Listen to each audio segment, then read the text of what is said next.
All Elite Wrestling by name, but all friends and family wrestling by nature, as former TNA Wrestling and Lucha Underground ring announcer Melissa Santos joins AEW. Welcome back, guys, to Fog Wrestling, and via Instagram post, former TNA cross the line, and Lucha Underground personality Melissa Santos announced that she has joined. She is now All Elite. Melissa Santos is All Elite. She has joined AEW, and she has joined the same company that her husband currently works in. So we always hear about how AEW, it's all family and friends wrestling, that if you are related to somebody, or if you're friends with somebody, or that if you had a match and Meltzer gave you 5 stars, then you can get hired pretty easy by this company. And time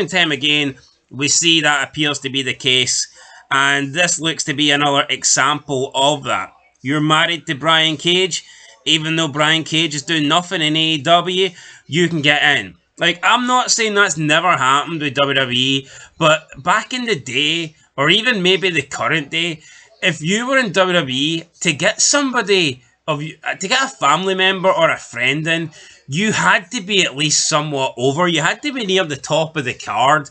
You couldn't be this like curtain jerker and just get your wife a big contract. But that seems to be what Brian Cage has managed to do. He has done that. We've heard of Thomas and Friends. It's Cannon Friends. There's 2, there's 4, there's 6 ounces of coke on the table. Tony Khan. He's taken them all. And you're right though, WWE, it was a very hard place in order to get family members in. AEW says, bring fucking everybody in. See your second cousin, your great auntie, bring them all in. Like coke and money for them all. See if it was Sting and he wanted to get his son into the wrestling business, you could kind of see. You know what I mean? Oh, Sting's a legend. He's got some pull. Yeah. How's Brian Cage? How's this guy, the fake Terminator? How's he getting any? And then you've got to want. I mean, Melissa Santos did work in TNA for a short period of time. Did he get her in there too? Possibly. But she took to Instagram and said, "Did you miss me? Thank you AEW for the opportunity, and to those who helped make this happen. Grateful. Now let's get to work." I don't think you missed her because I don't think you knew who she was 10 minutes ago. No, I didn't know who she was 10 minutes ago. This is somebody. Look, I've got the big contract and I'm going to pretend I'm a megastar. Did you miss me? No one knows who you fuck you are. You're Brian Cage's wife and he's shit. So what does that say about you? I would argue she's the more over of the two. I didn't know who it was. I actually knew who Tinfoil Terminator was. I actually kind of like Lucha Underground. So Melissa Santos, she's got 151,000 followers. I wonder what kind of contract she's on now. It hasn't been disclosed or anything like that, so I don't know, but apparently it's a big deal. She's back in wrestling. I mean, it is what it is. They already have ring announcers in AEW. I mean, they've got multiple ring announcers. You've got Justin Roberts. Who else do you have? Who's the ring announcers in AEW? So I know there's more than one. Justin Roberts. And my mind's gone blank. So is she going to be... I was going to say David Pencer, but I mean, that's about date by a few decades. Is she going to be assigned to a show, or is what going to happen here? Are they just going to take like multiple turns? Is she going to be a ring announcer? Could she be a backstage interviewer? I guess we don't know what role she is going to get. But I mean, she's 40 years old now. What happened to the time where when you got to 40, your career was done? Yeah, well, I mean, it's not the case. No, but do you remember when they were always like creating new stars? And 40 was pretty much you were being forced out the company.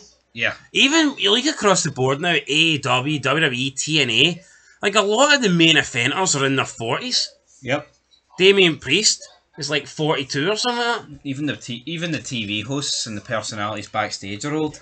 Even you look at NXT, or the development show, the show with kids. Half the people on it are in their 30s. Chase University, we're all 50 years old. Yeah, so Melissa Santos is 40.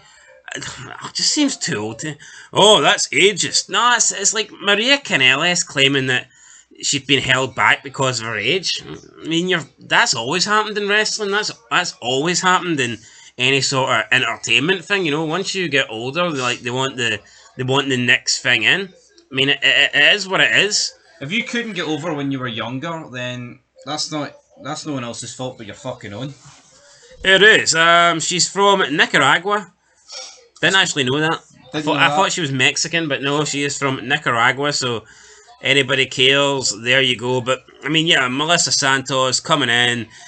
She was at Lucha Underground from October 29th, 2024 to October 17th, 2018. So almost 5 full years with Lucha Underground. LU. I'm going to assume that she was pretty much there for the duration then. That's what that sounds like to me.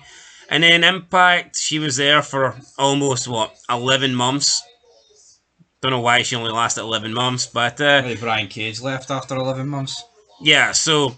And apparently her role in Impact was an interviewer, not a ring announcer. So I guess we'll see what she does in AEW. But are you excited by this signing? Is this a signing that you can get behind? Do you see anything happening here? No. Could we? No. I mean, I think for me to get excited about a ring announcer / interviewer, you would have to be... You'd have to be... Who the fuck am I kidding, man? They could bring back Benoit to do this, and I wouldn't even... divert my attention to it. Could they try something different, and rather than just give her the same role, maybe make her a valet, a manager? Yeah, why not do something different? Because Brian Cage's got zero personality. But a 40-year-old valet? Come on! I mean, it kind of works for, like, Paul Bear. Or Heyman. Who else is old? Gorilla Monsoon. Who's that other guy? Seb Coulter. Gorilla Monsoon. That other guy. Jason Sensation, but no, the guy that does, he's in AEW right now.